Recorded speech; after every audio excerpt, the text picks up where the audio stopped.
Hi everyone, I've got something really cool to show you today. But first of all, I'd like to say thanks to anyone that has subscribed, or indeed anyone that's watched any of my videos at all. Hitting 230 subscribers has come as a real surprise to me. It might not seem like a lot to most people, but all I can say is I appreciate every single one of you, so thank you. Anyway, back to the actual video. I've been dabbling with ways to individually display the miniatures that I'm most proud of for quite a while now. I've done a few basic concepts, but I wanted to see what would happen if I dialed it up to 11. Hopefully you'll enjoy this, and it might even spark some ideas in you.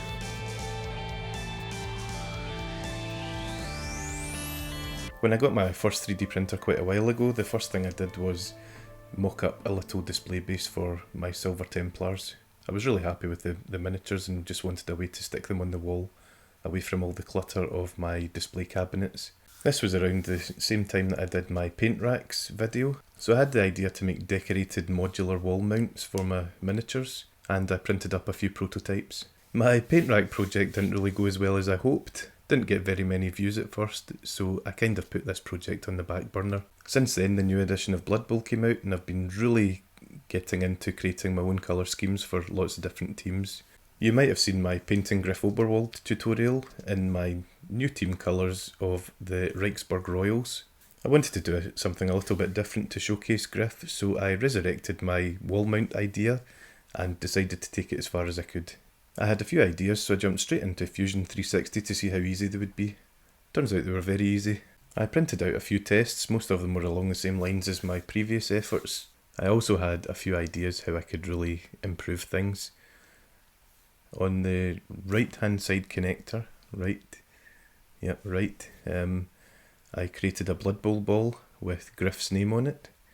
For the left hand side connector, I decided to do his stats sheet, so it's got his fatalities, his running yards, his age, weight, that kind of thing. And for the header, I decided to put the team name, which I think worked quite well. It's quite a nice balance. After the prototype phase, I decided to punch it up a little bit and add Griff's squad number to the back of the wall mount. Now, I'm not saying all this went really smoothly at first. The statistics card was quite badly designed, but I will explain about that later, and also what we could do to improve it. The initial idea was to leave the parts of the stand raw, as in just basic PLA, but it didn't look that good. It was a wee bit uninspiring, so I decided to paint the bits after all. Anyone that's ever painted 3D printed models will know that they look like 3D printed models if you don't finish them properly. So I sanded them back as much as I could. I started off with 180 grit sandpaper, then went up to 600, 800, and then 1000. This actually gives a glassy surface. It's actually really cool. Still very difficult to get into nooks and crannies, and some of them still have the texture on them.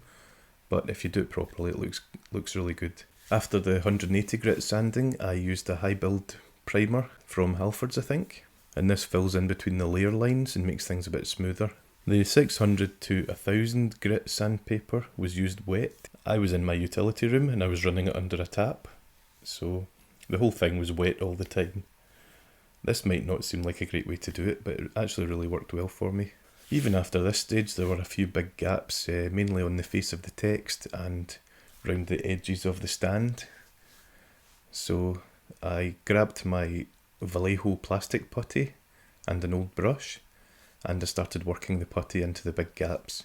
I was still in the sink at this point, not physically in the sink, just my hands. So I got a wet brush and made the plastic putty into a kind of slurry. It was quite thin, and it filled in all the gaps fine. Left that to dry, and then went back to sanding it, and I couldn't have been happier with the finish. The only problem with the plastic putty is it left a lot of debris. It gets quite gummy sometimes, so between text especially, it gummed up a bit, and I didn't realise this until after I'd primed, and you could really see it. So since I wanted the best finish possible, I went back, sanded it, picked bits out with tweezers, got a hobby knife and pung bits across the room, and worked on it for quite a while actually, just till it was as smooth as I wanted it. All I can say is, see if you see a bit that you're not happy with, please go back and deal with it. You will regret it in the finished model when all you'll be able to see is this imperfection. After I was happy with the finish on the parts, I primed the left top and right connectors Wraithbone and the main stand grey sear. I was really happy with the finish at this point. Doing all that extra finishing work was really paying off. And this applies for 3D models and miniatures as well. I never used to clean my miniatures properly, and it really showed in the final product. Now, to get the smoothest finish possible, it would make sense to use an airbrush on this, but I want these videos to be as accessible to as many people as possible. So instead of using an airbrush and stencils and things like that, I just kept to brushes. I mean, needing a 3D printer to do this is enough equipment, I think. If you've got an airbrush, use it. You will get a really nice finish. If you've not got an airbrush, just use a brush. I've done that and it looks fine, so don't worry about it. The main parts of the stand were painted Cantor blue all over, obviously avoiding the number and the shelf, because the shelf's going to be a different colour, the number's going to be white, and I painted the statistic card Cantor blue as well, so that's going to be blue with nice white text on it to stand out. This is where the problem with the statistics card really reared its head. Even a gentle motion of brushing Cantor blue between the letters was knocking a few bits of text off, so it was a case of frantically trying to find all the bits I'd knocked off. Didn't find them all, so lesson learned, design it better, use a better font. I painted the rest of the bits Mephiston red, apart from the ball, which I painted Mornfang brown. So that's the same colour as Griff Oberwald's ball that he's carrying under his arm on the model. I really wanted to see what the text would look like as soon as possible. What can I say, I was quite excited about this step. So I painted all the surfaces with Corax white, and I used several thin coats just to make sure it was as smooth and as clean as possible.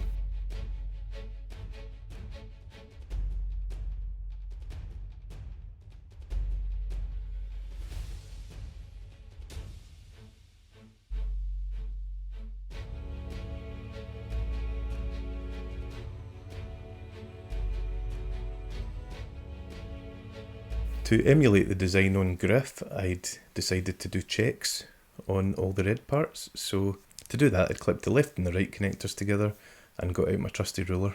I spaced the checks out 1 centimetre apart, so it's 1 centimetre by 1 centimetre checks, and worked it out across both pieces where it would all fit together, and just made sure it was as uniform as possible.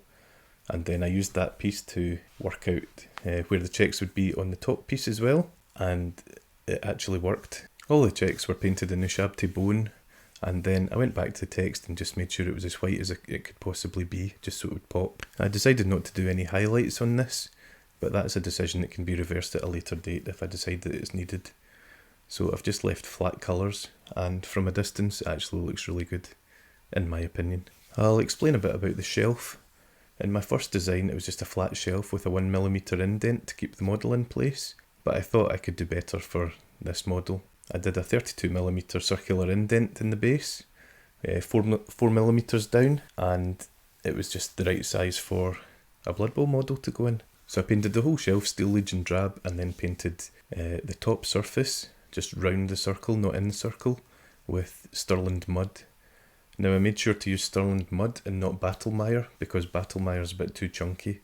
It was fine for Griff's base because it needed to fill the gap in between, fill the slaughter base, but it wasn't suitable for this, so Stirland mud's the way to go. So after that's all dry, I got PVA and thinned it down a wee bit with water, and got an old brush and then put it all over the Stirland mud. I got my flock, glade grass stuff, and crumbled it over the top so it stuck to the PVA, and then I left it for about an hour. Next stage is to knock off all the excess grass. So you just knock it against the table, blow it, although the grass will go everywhere, but it's the best way to get it off really. And when you're happy with it, that's just about it. Grab your Corax white, stick the model in that the base is for, and if you've got a line across your base for Blood Bowl, just continue that line either side on the display stand. After that I gave the model a once over and touched up any bits that were messy, and that was it. So here's the big reveal. I think it's definitely an interesting way to display a model. I personally think it looks great. I'm a bit biased though because I spent a lot of time on it. You could really do this for any size of model, including a knight. If you've got the 3D modelling skills, why not go for it? I might even try it in future. If there's one thing our community is famed for, it would be its creativity.